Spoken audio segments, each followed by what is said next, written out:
Hi everyone, welcome back to my channel. It's Jay Fong here, and today I'm doing the one luxury item tag. So there's 5 categories and you can only choose one item per category. Let's get started. So the first category is shoes, and this is a no-brainer for me. It is super easy.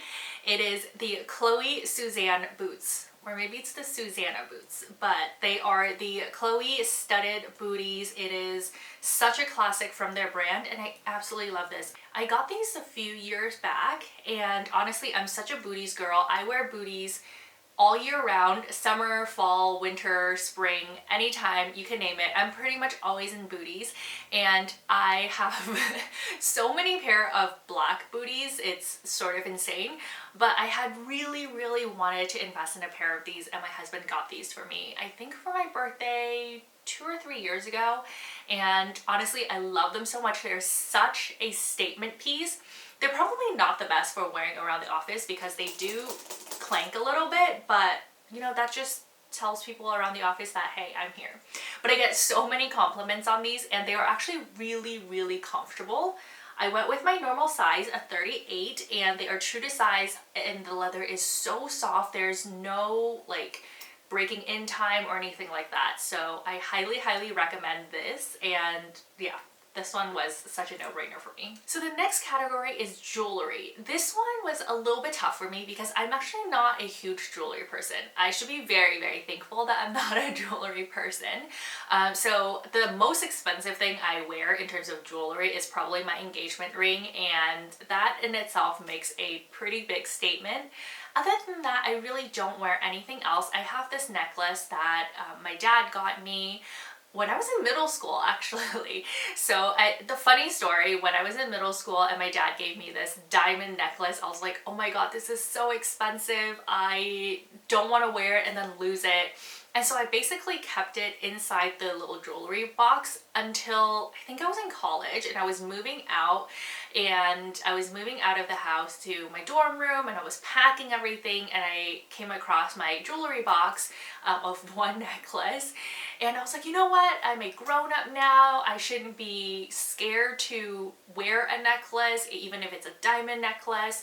So I've basically been wearing it ever since, and yeah, it's definitely one of those pieces that even after my dad passed away a few years ago, it just feels like a part of him is with me. So I basically never take this necklace off unless I need to for, I don't know, security clearance or I don't know, something like that.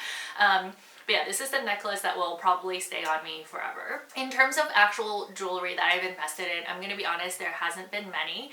So the piece that I'm gonna mention is the Cartier tank watch. I purchased this as a wedding gift to myself.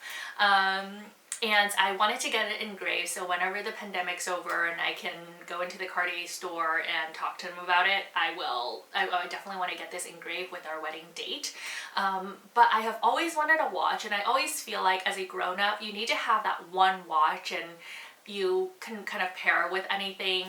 And I had fallen in love with a Cartier tank. I think it's so classic, it's super chic. I did get it in just the silver version just because I wear mainly silver, and I'm totally okay with mixing metals because a bunch of my bags have gold hardware, so I think it's fine to mix metals. But I absolutely love it. I think it's a great everyday timepiece, but it also just wears really well if I am in a slightly more formal setting.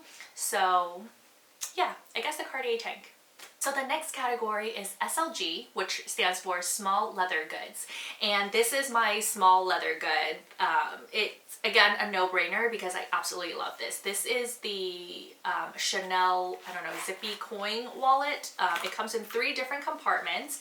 And the 2 compartments on the side I use to carry all my cards, and in the middle compartment I carry some cash and some loose change. This is such a great catch-all. Pretty much ever since I got this, I really didn't use any other wallets or anything like that. Occasionally, depending on the bag I'm wearing or where I'm going, I would change out into a card holder, but other than that, this is my catch-all. I haven't used any of my bigger wallets ever since I got this, so this is another great investment. I feel like if there's one investment that I would make for SLG, it would definitely be a zippy coin wallet. And definitely get it in the caviar leather. I do know that Chanel make these in the lambskin every now and then, but I would highly recommend the caviar. And this has been in my work bag, in travel bags. It's been thrown around. It's probably in scratch, but honestly, it still looks really amazing, with the exception of the cloth that's around the actual zipper itself. It does ball up just a little bit, but after a few years of use, it is totally expected. So Chanel Zippy Coin Wallet as my SLG of choice. So the next category is travel, and to be honest, I definitely struggled with this one. When I travel with my husband, even when we're traveling abroad to Europe, to Asia, whatever it is, we tend to travel to a few different cities or countries whenever we do travel. So we tend to travel in a small carry-on. So we both have our own carry-on, and we just kind of pack everything in there. We pack lightly, and we pack outfits that we can repeat or sort of mix and match. It's a lot easier for him. It's a lot more difficult for me. My stuff tends to spill over to his suitcase at the end of every trip.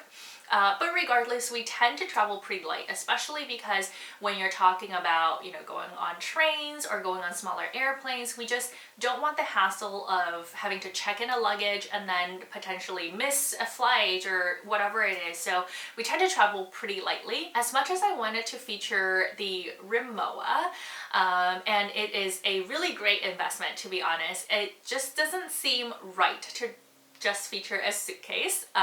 So the one that I'm going to mention is a Chloe bag.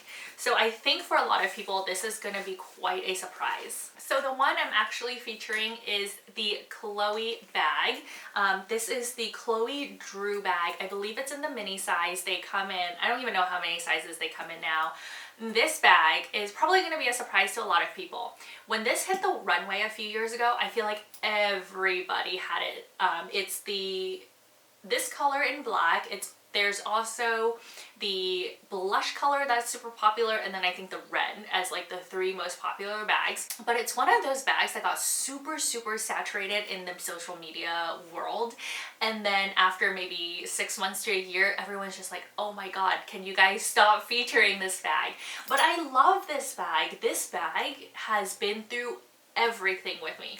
I think every trip I took with my husband, I brought this bag along with me as my just daily essentials bag. But I love this because I feel like it's a bag that can be super casual or can be super formal, because it does come with a bunch of gold hardware. It is a bag that can definitely translate an outfit into more of a formal wear. But I love actually wearing this bag with just plain t-shirt and jeans, because I feel like it just dresses up my whole entire outfit a little bit. The only thing I would say with this is after a few years of use, the gold, I guess it's maybe just the gold that they spray onto the hardware, is definitely chipping off a little bit, showing the hardware underneath. It was peeling a little bit on the closure here, but this bag has been my travel workhorse. I basically bring it everywhere with me. I stuff everything in there, and even though it looks like a pretty small purse, it actually fits a lot. It fits, you know, all my passports, my SLG, my, you know, any like makeup or anything I need in there, my phone, extra batteries. Definitely a catch-all. So I would have to give a lot of love to this bag. I don't think I'm going to retire this bag anytime soon. I am sad that it's sort of lost a lot of love that, you know, it's gained a few years ago, but I think it's okay. I actually do like wearing bags that not everybody is wearing. So this is a great one. So the last category is handbags, and you guys, I was struggling with this one so much because I'd like to think I love all my bags, but for all different reasons. But I guess for this tag specifically, I'm gonna showcase a Celine. I know, can you guys guess what this is? This is my Celine Classic box bag in the medium size, and you guys have seen this in previous videos. And this bag, I think, will forever hold just very special memories. I had purchased this bag on my first trip to Paris, and I went with now my husband, then boyfriend, and I just wanted something to remind me of the trip that we took there, and I really wanted to invest in a bag that's like, oh, this is the one bag that I purchased on my first trip to Paris, and it is my forever bag. And I had been eyeing the Celine Classic Box for a really long time. It does come with a pretty hefty price tag, especially compared to some of the other items within their collection. But honestly, it just brings me so much joy every time I see it. And even though it's been a few years now, that was such a weird thing that I did. Even though it's been a few years now, the leather smell just still smells so good. I don't know about you guys, but I love the smell of new leather on leather bags. And the funny thing is, if you smell like a, Celine leather bag compared to a, I don't know, like a Chanel or something, it smells a little bit different. Yes, that smell is still very prominent. But I absolutely love this bag. I think it's so chic. It is so understated, and it's no surprise that I love all of Phoebe Philo's designs, and this is definitely one of them. So this is for sure gonna be my forever bag. I can just see it in my collection forever. I don't think I'm ever gonna sell this one. And it is just a bag that, again, it's so understated. You can wear it in whatever situation. And I've worn it to work and nobody has asked any questions, which I guess it's a good thing. And I can wear it as a day trip. I can wear it in more formal settings. So I'm gonna have to feature my love for Celine as the final category, handbags. So that is it for my video today. I hope you guys enjoy. Let me know in the comment section below if there's anything that you agree with, because I know that top 5 tends to be very personal for everyone. I know I cheated a little bit with travel, and I think a lot of people tend to feature like totes or bigger bags. That is their catch-all for travel. So I hope I surprised you guys a little bit. If you guys like videos like these, please give me a thumbs up and subscribe, and I will see you guys in my next video. Bye guys.